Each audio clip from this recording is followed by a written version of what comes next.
then it comes as no surprise that Brown, his 12th solo album, kicks off with a redemption saga in full swing.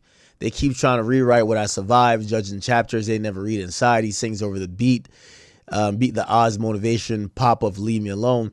A long time ago, Brown realized, possibly inspired by the efforts of the estate of Michael Jackson, who he worshipped, that he needed to shape his own narrative. He was a victim of the media conspiring against him, and that if he continued to remind their fans of the nostalgia of his youthful innocence and how cool his backflips are, eventually enough people would take his version of history as gospel or stop caring about whatever mistakes he made altogether.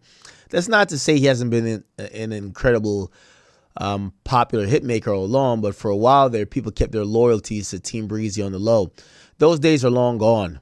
The other week we were talking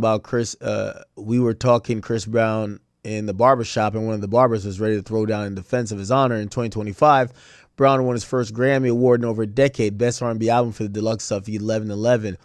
Then he celebrated 2 decades in the game with Breezy Bowl, one of the highest grossing stadium tours in the last several years, where celebrities fanned out over him every night. After Bad Bunny's Super Bowl performance, he posted on his Instagram, "I think it's safe to say they needed me. I wish that seemed possible if Brown is a smash."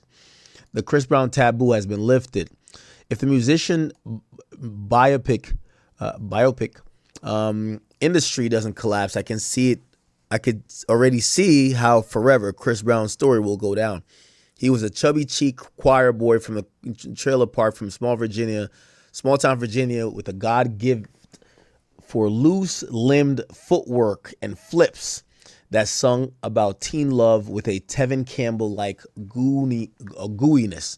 From his 2005 debut album, Run It, a crunk R&B jam that hit #1, he was the most beloved R&B prodigy since Usher, until 2009, when at 19 years old, pictures leaked online of a bloody beating he had given to the face of his then-girlfriend, the pop supernova Rihanna.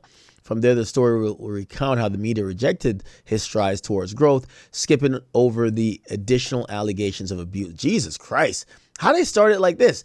By the way, chat, they gave his album a 1.3. Just to let you know.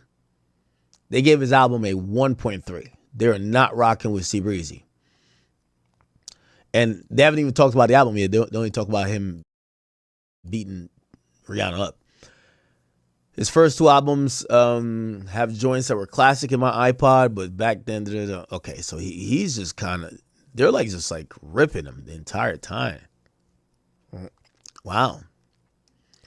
Now, Chris Brown actually popped out, and he kind of like responded to the bad review, and he said this.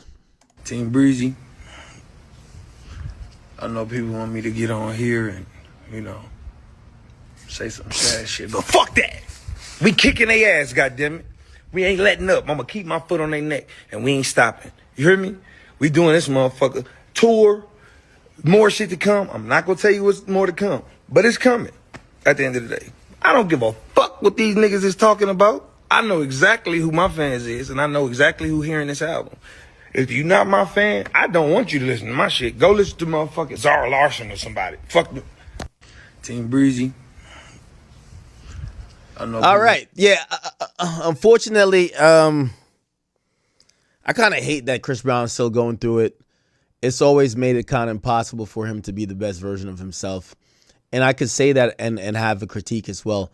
I don't think Chris Brown has made the best albums in the last couple of years. I do acknowledge that he did get nominated for a Grammy. He has a huge fan base. He's an amazing performer. But a lot of his albums are bloated. They're a test of attrition in terms of listening to it, rather than a test of quality and patience and curation, with a lot of like not just love, but just talent. And I think ever since Chris Brown's been used to like putting out these 35 song album or bloated albums, I think it's been a while since we've had one of those like really special ones. And his albums now, they're hit or miss, but his legacy of being just this prodigy is always going to live on. So, he's going to be fine. But it is unfortunate that if when he's trying to get some type of acknowledgement to get to another level, this stuff always rears his ugly head, and I kind of feel bad for him. Definitely feel bad for him. Um, I'm excited for his tour with Usher, but I'm gonna be honest with you. He's in a situation where I think almost, well, clearly he's better than Kanye, but I don't think Kanye will ever be forgiven.